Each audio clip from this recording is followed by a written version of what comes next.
Hi, this is Teacher Josh and welcome to ABKD Classroom.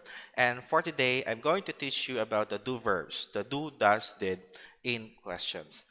Actually, I derived with this lesson kasi isa ito sa mga nagiging problem ng students when they are constructing sentences, specifically when they are asking question. They know the question in Tagalog, pero pag itatranslate na nila sa English, nahihirapan na sila. Okay? So I hope this video will help you to boost your morale and to fix your problem using do, does, did in asking a question. So, are you ready? Okay.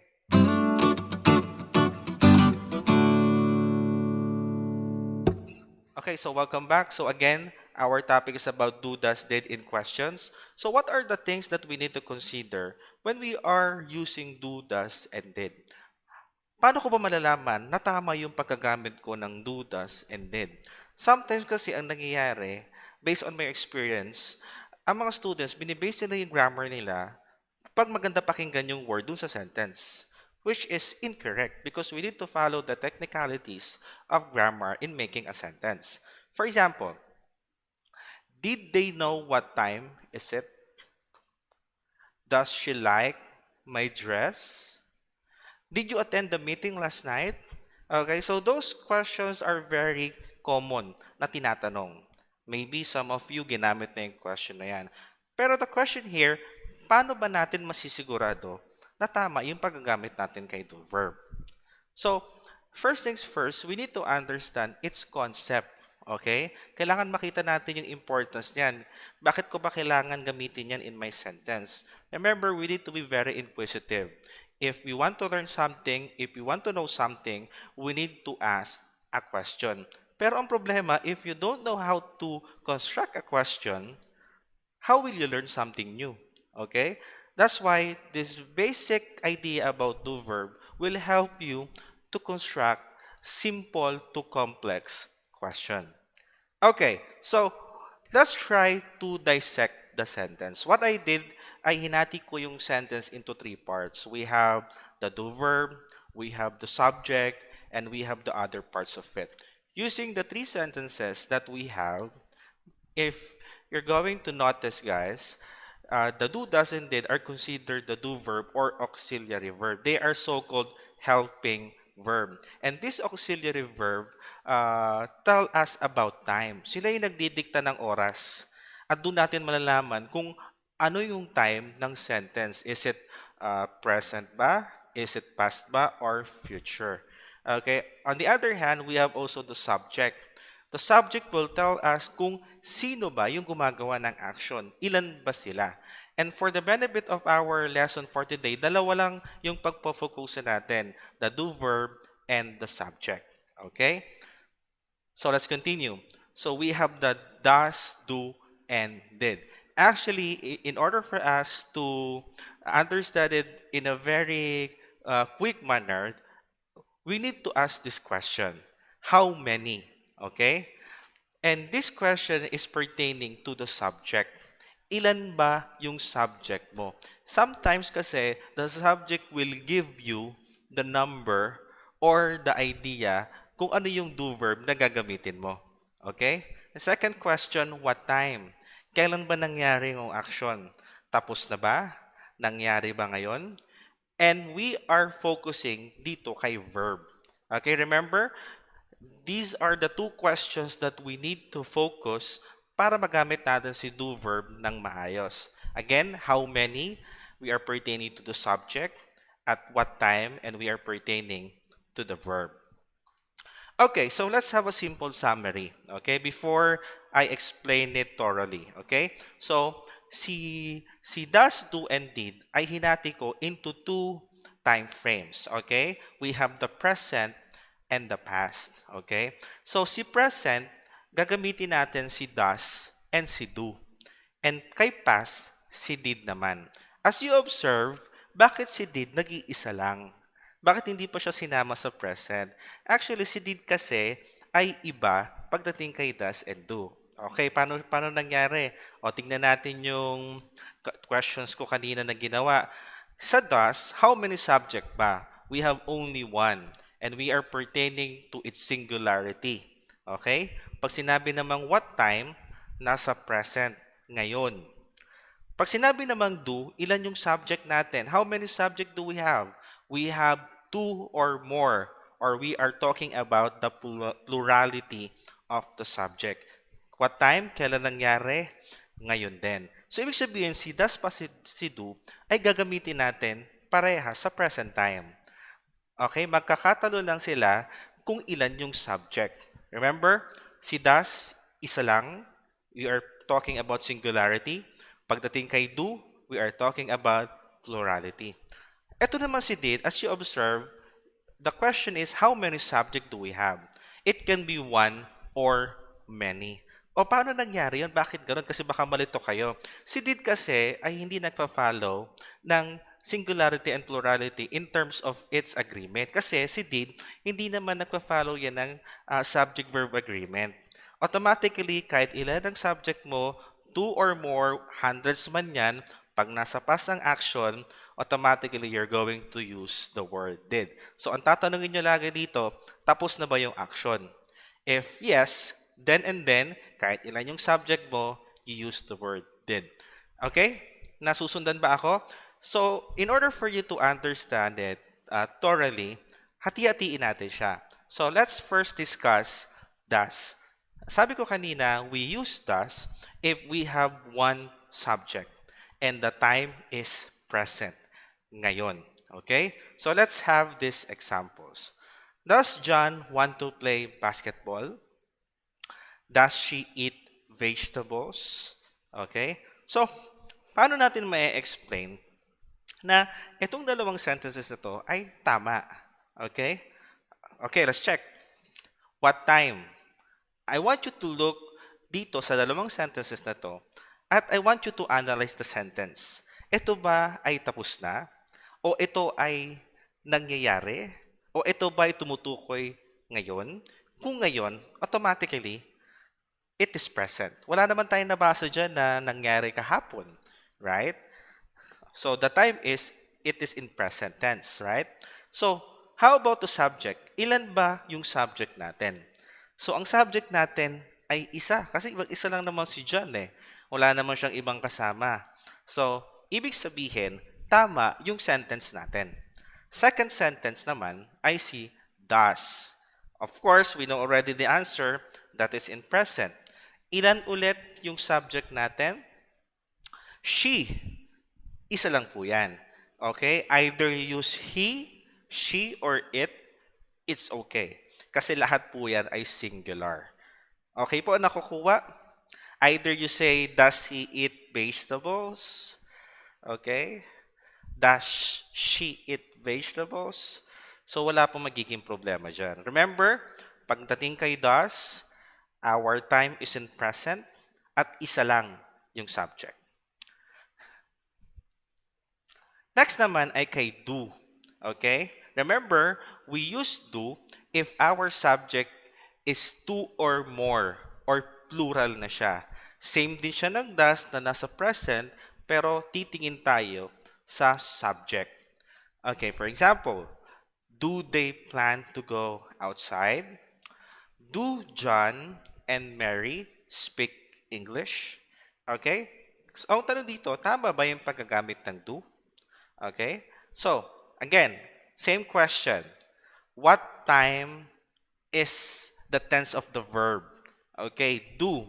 Okay, automatically present, right? Kasi do does present naman yan eh. Okay, how many subject do we have? When we say they, ilan ba si they?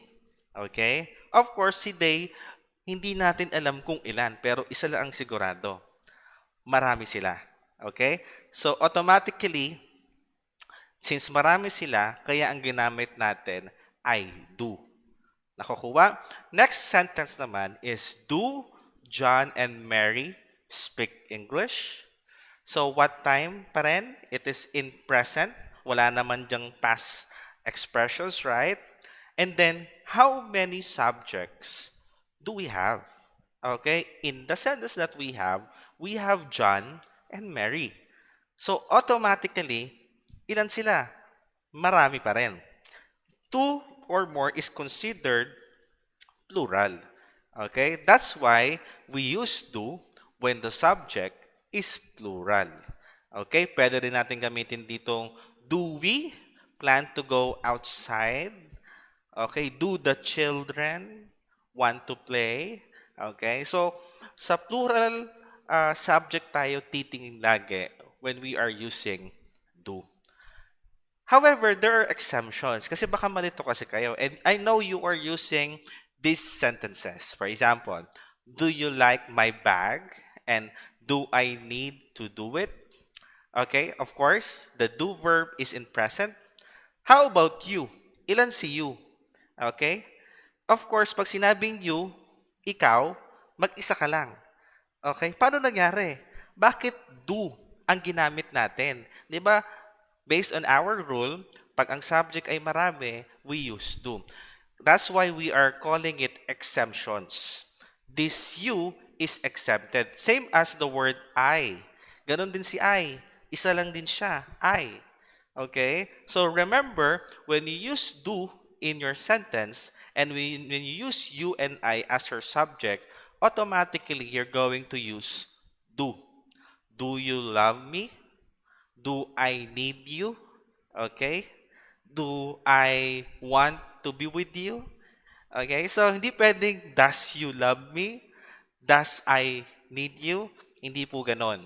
Again, remember, si you and I yung exempted pagdating kay do. Kay does rather. So, pag si you and I ginamit mo in your sentence in asking a question, automatically, you're going to use do. And thirdly, the do verb did are pertaining about the number of the subject, kahit ilan, okay lang.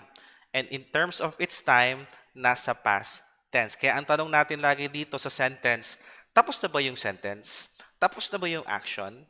If yes, automatically, you're going to use did. Here are examples of sentences that I have. Did she like the surprise yesterday? Did they attend the class last week? Okay, so let's try to understand the sentences that we have. What time? Tignan natin yung sentence. Did she like the surprise yesterday? Of course, the action is already done. Okay? The action is in the past. Kasi meron tayong word na yesterday. Yung sabihin kahapon. Okay? So what time? Of course, that is in past tense. Ilan yung subject natin? As I said, regardless kung ilan ang subject ninyo, okay lang yan. So we have one kasi she ay isa lang. Okay, second sentence, same then last week. Of course, nasa past tense yan. And then how many subject do we have? We have many. Okay? Again, kahit ilan, marami, isa, pag nasa past tense na, okay lang yan. We're going to use the word did. Kasi sabi ko kanina, si did lang yung hindi part ng subject-verb agreement. Kaya hindi natin yan binibigyan ng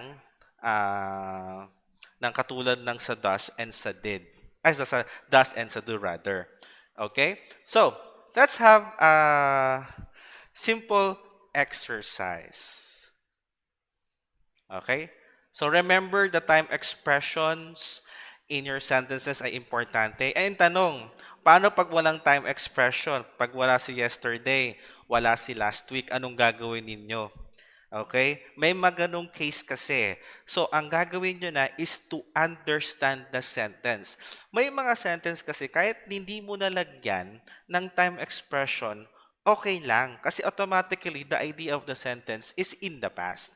Maybe I'm going to create another video for that kasi this topic is very complex.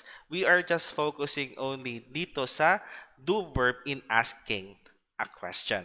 Okay? So, let's have a simple sit work. Okay? I'll be giving you 5 seconds to answer the question. And I want you to give me the right do verb in the sentence. Okay, so do you have the answer already? So the answer for number 1 is does. Okay? Why does? Again, balik tayo sa question ko. How many subject do we have? Okay, he. He is only one. Kailan nangyari? What time? Okay? So that is it can be a habitual action. Okay? Does he drive to work? Okay? Kahit wala na yung everyday, pero yung idea, maybe the sentence is habitual. Okay? That's why that is in present tense. Okay? Tama ba kayo sa number one? And let's go to number two. Blank, you live in Antipolo. Blank, you live in Antipolo? Okay, 5 seconds. Okay, so time's up. What's your answer? And the answer is do. Why do? Isa lang naman yung subject. Again, exemptions natin. We have I and you as our exemptions in the do verb. Pag nakakita tayo ng you, automatically, pag nasa present yan, we use do. Because you are asking a question about where do you live, okay? So that's why hindi yan past, nasa present tayo. Okay, third, blank, we need to pass our paper. I give you 5 seconds again to answer. Okay, so what's your answer? The answer is do. Okay, why do? Okay, tingnan natin yung time. Nasa present or nasa past? Of course, nasa present. Wala naman tayong time expression and the sentence is not telling us about past action. That's why present siya. Ilan ang subject? Marami. Kaya we use do. Okay? Next number. Blank, he drive to work. Blank, he drive to work. Okay? Give you 5 seconds again. Okay, so the answer for that sentence is does. Okay, what time again? Kailan nangyari?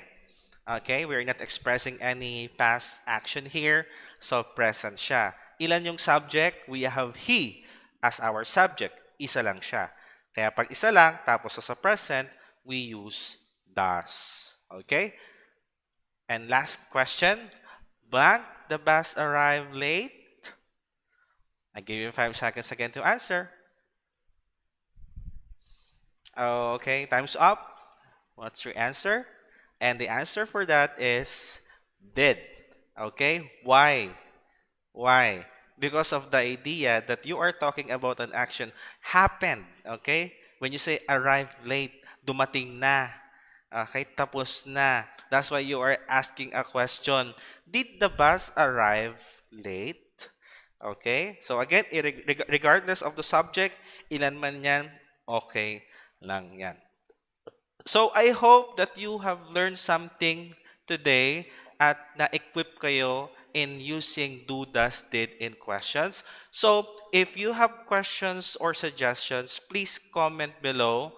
And if you have suggestions kung ano yung mga lessons or topics na gusto nyong pag-usapan natin, i-message or mag-comment lang po kayo below. Thank you so much for listening and studying with me. And again, I am Teacher Josh, and we are part of the ABKD classroom.